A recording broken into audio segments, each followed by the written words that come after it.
Okay. Well, good afternoon. It looks like we're live. Good afternoon, everyone. My name is Alicia Blair, and I'm the Director for Military Saves. And I'm here today with my colleague, Lindsay Ferguson. Well, good She is the afternoon. Director of It's Strategic live. Engagement for America Saves. And our special guest, fellow accredited financial counselor, Lacey Langford. Thank you, Lacey. Hello. Lacey is known as the military money expert and host of What the Heck Wednesdays on YouTube. I love the name of that segment. Read all about Lacey and her financial counseling practice at laceylangford.com. So, ladies, we are now into October. Can you believe it? This year's flying by. And if you haven't noticed, the department stores are full of Halloween and even Thanksgiving and Christmas merchandise, ready to tempt all of us, the consumers. The department stores are stocking the shelves earlier and earlier every year in an attempt to get you, me, us, the consumers, to spend that money. So Lacey, Lindsay, and I are here today to talk about how not to bust your budget this holiday season. And by the holiday season, we do mean from now all the way through December into January, when hopefully you do not get hit with that, oh my gosh, look how much money I spent. So let's go ahead and get started. And I'd like to start off our conversation today, Lacey, with a question directed to you. So, talking about the holidays and not busting your household budget, why is it so important, in your opinion, to set goals for holiday spending and saving? Well, I think it's really important to have goals so you know where you're going, where you're trying to get to. And having goals with your money helps you not overspend, especially during the holiday because there's a lot of temptation, but also because during the holidays is a very stressful time. Mhm. You've got a ways to go from now to the end of the year.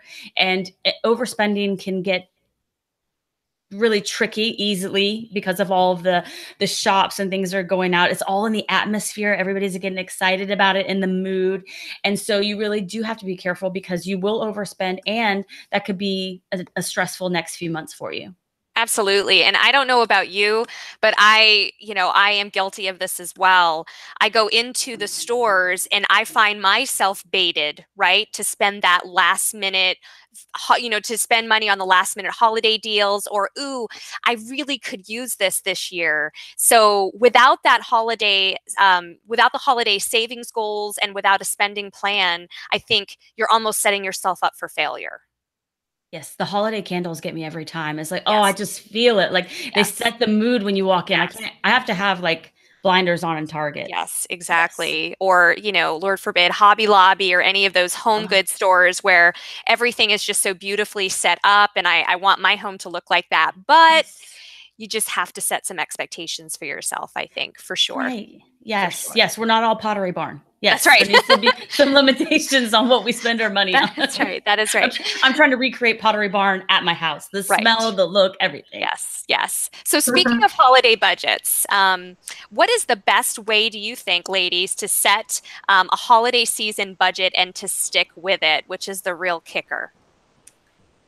Is it for me or is Yeah, that? Lacey, let's go ahead and start with you, and then I'd like to toss this one over to Lindsay.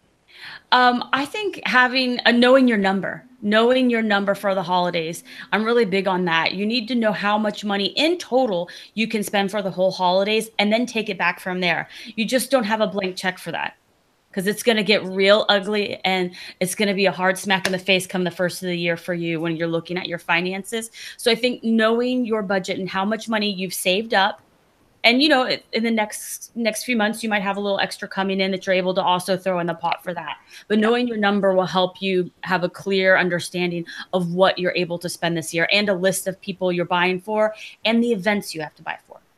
Good point. Good point. Lindsay, anything that any tips?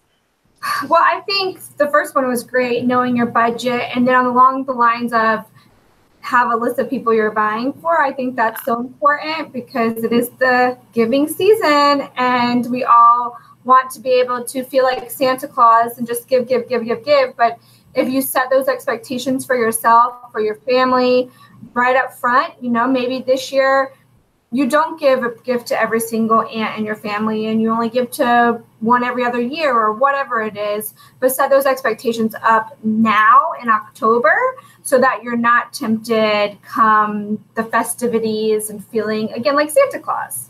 Absolutely. That's a really point. Excellent.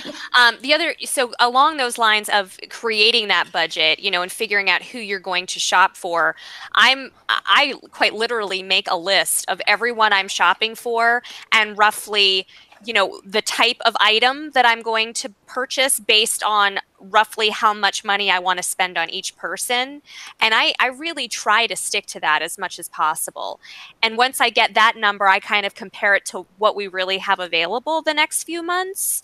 And is that realistic? And my ultimate goal is not to take out the plastic, to put it on plastic and say, oh, I'm going to pay that off after the fact, is really to try to stay within a budget so that we don't rely on plastic to get through the holidays. And I think that's a real challenge for a lot of families. Mm-hmm.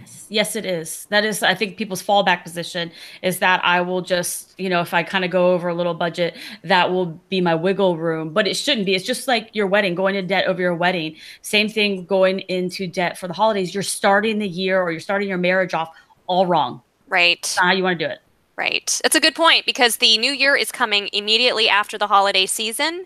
And it's kind of a bummer to start off the new year with a credit card statement that says you are $2,000 in the hole already. Yeah. Absolutely. Right. That doesn't feel fresh and light when you have that. No, it certainly doesn't. Certainly doesn't. So what are some things that people often forget to include in a holiday budget? What are some things we need to keep in mind? I've got one. Yeah. Electricity, utilities. You have all these family members coming over, freeloading. No, I'm just joking.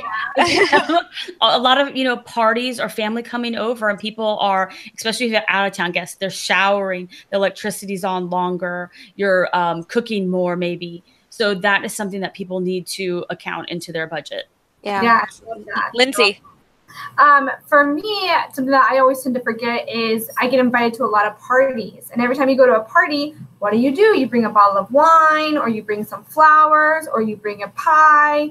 And those little things add up. And you tend to forget that you're spending that extra $20, $30 at the grocery store within your weekly budget to accommodate for these events that you're being invited to. So I think some suggested things for that is maybe instead of bringing a bottle of wine or flowers, think about bringing a card or something that you don't necessarily have to spend money for. Doing a handwritten note afterwards. Thank you so much for inviting me. Maybe even be more meaningful than those flowers that are going to die in a week. Absolutely. Yeah. What gets me every year, and you would think I'd learned by now, are Christmas cards. I like to do the Christmas cards with the photo of the family. And, they have lots of different options on whatever site it is I'm using that year, Shutterfly or Vistaprint or whatever. And I get kind of I want to get carried away with the card stock and the quality and all of that. And before I know it, I'm spending $200 on Christmas cards. So I have to temper that significantly and look for the ones that maybe are not as high quality, and also the sales that they run prior to ordering those cards. But that's a really large expense. And when I added that in last year to my budget, I actually went a little bit over. Oh, wow. So I had to slap my hand and say, don't do that again. Don't do that again. Okay, so the holidays are often synonymous with new or additional debt. I know we've kind of touched on that, being that January comes right after the holiday season. So what are some ways to limit holiday spending so that you're not going into the new year with that new debt? I would say shop way before the holidays, again, because you get in the moment and the atmosphere and you can lose your head. So shopping way before the holidays and getting all of your stuff done beforehand helps you avoid even going to those stores and getting caught up in that. But I would also say, and this, I say it all the time and it applies to everything with your money, is do not care what other people think. So you don't need to bring a gift for, the janitor at your work just because everybody else did. If he was in your budget and you weren't planning on it, you can write a heartfelt card, but don't be pressured into buying gifts or attending things. You have to, know yourself and what your goals are, and don't try to compete with everybody else's spending during the holidays. That's a really good point. That was going to be one of mine is don't feel guilty. So the same thing, like don't feel guilty if you're not buying something elaborate or you're not buying for every single 5-year-old in your family or in your life, because you kind of feel like, oh, they're a kid, they need a present, but kind of make sure that you're prioritizing who you're gifting to. This question sparked a really good memory of my grandmother, who she was a shopper throughout the year.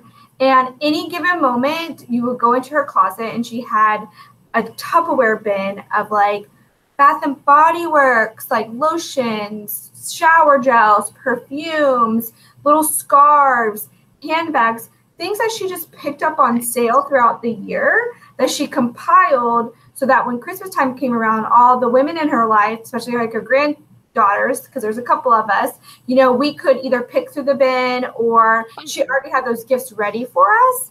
And that's a memory that I like now use as a practice. So when I see things throughout the year that may be of interest that I want to gift later on, buy that sale. Yeah. And then it's not such like a shock when you go to spend money for the holidays. That's a really good tip.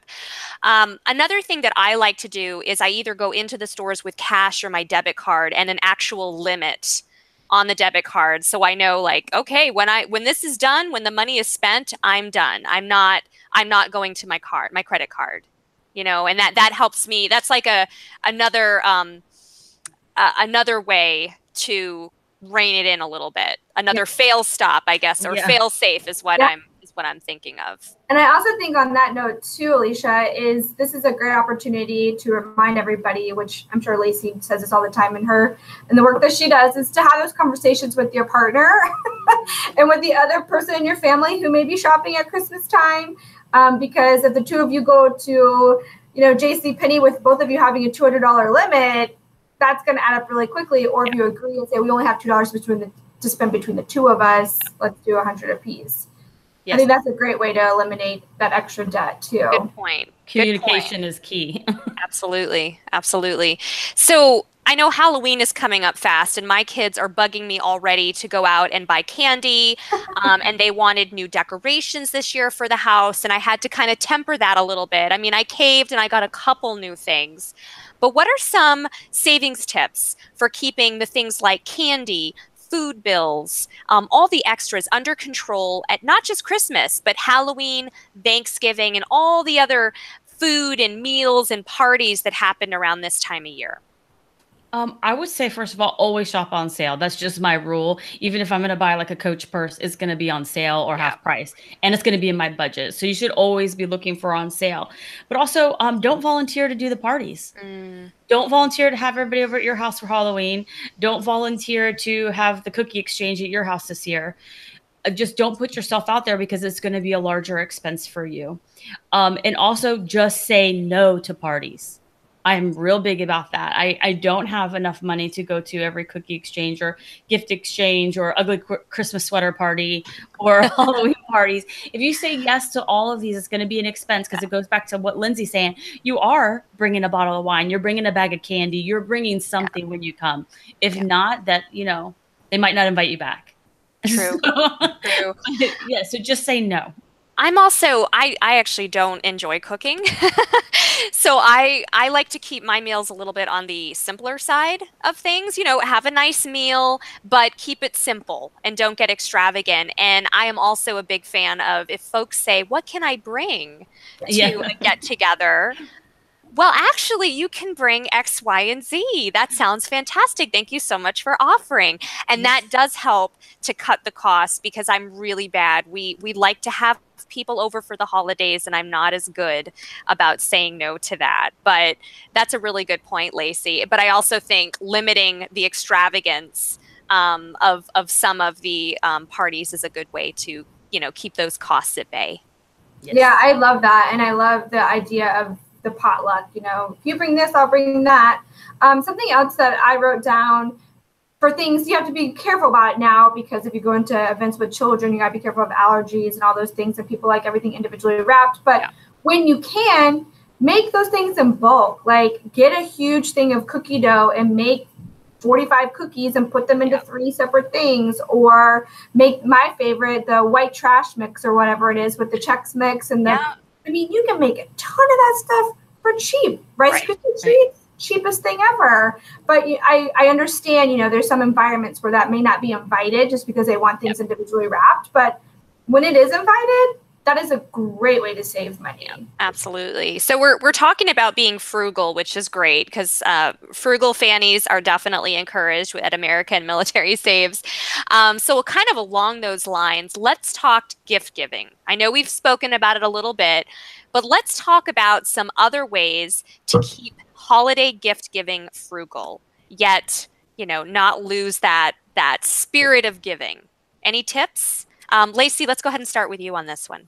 I say make your gifts. If you can't, that's something my family does as a tradition, is we do secret pals and we usually draw them at Thanksgiving. And then until Christmas, that is, you always try to do something nice for that person each day. Of course, when we were younger, it was a lot easier. We could make their bed for them or something like that. But now it's making a phone call or doing something from far away nice. But then on Christmas, that is a handmade gift that secret pal is supposed to make for you. And in my family, it got a little bit competitive on who could come up with the craziest handmade gift, and we had some real doozies, but I really think that's heartfelt and it's fun, and you can do things on the cheap. I also will re-gift stocking stuffers, like conferences I've been to. You can bet everybody's getting the USAA absolutely. So I'm branding up my holiday giving. But you know, if it's something that, like, if I get a gift card for Starbucks, I'm not a coffee drinker. But I know my sister loves Starbucks coffee, so that's a perfect gift for her. Yes, so I say re-gift when it's appropriate, and make it when you can, and just shop on sale. Absolutely. Lindsay, any tips that you have for frugal gift giving? That was going to be mine, is re-gift. You know, I'm really into makeup and subscription boxes. So a lot of times I get samples that I will never use, but I like to put them in little cloth bags that I get from other gifts. And then that's a great gift to give to your girlfriends. Like we always do, my girlfriends, we do an annual Christmas brunch. There's a free gift right there just from shopping in my closet. I think that's something people always tend to forget because they have this stigma of, oh, I don't want to re-gift. But if it's never been used, there's nothing wrong with it. I think that's a great idea. There are those little things that add up that you wouldn't think about it until you actually go and look for those items. But I do. Sometimes you get the gift from somebody, or it comes free in the mail, or a lot of times you go into the grocery store or someplace and they're handing you samples. And if somebody else appreciates that, it's like, why not give it? Absolutely. You make them look really, really good. You know, a lot of little things add up. Yes, like little gift bags and stuff with bows and everything. You can. Yeah. I was saying, Lindsay, I would love one of your little re-gift bags. I also think it's a great opportunity to bring up, again, what Lacey was saying earlier, is to set those expectations. I mean, that's the best way to be frugal, is just set the expectation that you aren't going to go spend $200 on everybody's gift. Yeah, no, it's just, it's unreasonable. You can't. So yeah, along those lines, I know in our family, we try to set some limits, and you're right, absolutely, expectations. The other thing that we've done recently is kind of shifted, especially with our children, from this idea of, having all kinds of gifts to 4. We do one you need, or, clothing, a book, a toy, and then I'm trying to remember, we usually, we try to do something else that the child needs, or, that kind of idea. And then maybe Santa brings a toy, but we don't go crazy. It's 4 or 5 things. And then we try to spend a little bit more. If we have extra money, we try to spend that money on experiences together as a family, as opposed to stuff. Because I think you can get really wrapped up in the stuff, and the stuff can cost a lot of money. And half the time it ends up just sitting in the closet later on, because they don't want to play with it any longer. So that's another way that we try to be a little bit more frugal around the holidays, is to limit the amount. It's not necessarily the quantity, it's the quality. Yeah, my sister does this, and it's very meaningful to me because I will admit I'm a really crappy gift wrapper. Like I'm just not good at it. I'm good at a lot of things, but I hate it and I just do not have the passion. But my sister is really good at it and she wraps everything. And so it just feels so special when she gives you like a gift bag because you open it and it's like, okay, here's one to open. Here's another one. So each thing is wrapped and it's so much fun opening her presents that, I mean, it could be like a used chapstick and I'd be like, that's awesome. She like wrapped it up. It's really nice. So it's just those little things that are valuable to somebody else that you might not necessarily find valuable, but I love it. It's always a wonderful gift from her. That's great. That's great. So as we kind of wrap up this conversation today about holiday budget busters or not holiday budget busters, right? What are your final tips that you want to impart to our viewers today? Lacey, let's go ahead and start with you about holiday savings. Yes, I would just say, you know, some people unfortunately haven't saved all year long for the holidays. So look right now at getting your expenses lower through the holiday season so you can find the extra cash in order to, you know, buy the things that on your budget for the holidays. And then look at starting off next year right. Start putting away. If you want $1,000 for the holidays next year, divide that by 12 and start saving that amount each month. And so it's not stressful for you. But just remember to not to keep up with everybody else, that this is your holiday season and you live it how you want to within your own means. That's a great point. Lindsay? I love that. And that was going to be my biggest takeaway is don't feel guilty. I mean, we all get sucked into feeling like we're not giving enough or doing enough or our house doesn't look good enough. You got to remember, like Lacey said, this is your tradition. And maybe your tradition is not having a Christmas tree in every single room. I mean, that's totally okay. Yeah. And then another fun budget tip that I wanted to make sure everybody knew is shop after the season. Yes. For your things like the little pumpkins and the skeletons, get them the day after the holiday, put them in a little storage container and bust them out next year. And A, you won't have to do any shopping, and B, you would have gotten it most of the time 50 or sometimes even more % off. Great point. Great point. And if I could, from the military's perspective, Lindsay, I would say definitely label those storage bins. So if you've got a PCS move this year, you know exactly where those Halloween decorations are, because my issue right now is I'm not sure what bin in the garage our Halloween decorations are in. So I'm not buying anything until I know exactly what we have left over from last year. My old roommate used to work at Pier 1 and oh my gosh, I would be in so much trouble. Yeah. Stuff. But I remember one year she had some like Thanksgiving themed plates. And she brought them out at Thanksgiving, and she was like, oh, I bought these at not only with her Pier 1 discount, but they were also like 75% off or something after Thanksgiving the year before. Well, we went into Pier 1, and they had the same exact plates, full price. So a lot of times these these companies, they don't create new things. So they you may bring it back out. Yeah, you may even have the newest thing, but you got it 50% off. Yep. Absolutely. That's a fun tip. Excellent. Yeah. Well, thank you so much, Lacey and Lindsay.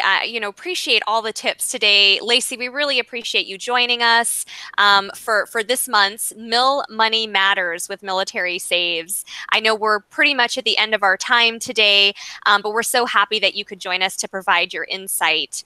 I'd like to extend an invitation to all of our viewers to join us next month for a discussion on the new blended retirement system. So thanks again, everyone, for joining us. Remember to set a goal, make a plan, and save automatically, especially this holiday season. Until next time, I hope everyone has a great day. Thank you. Thanks. Bye.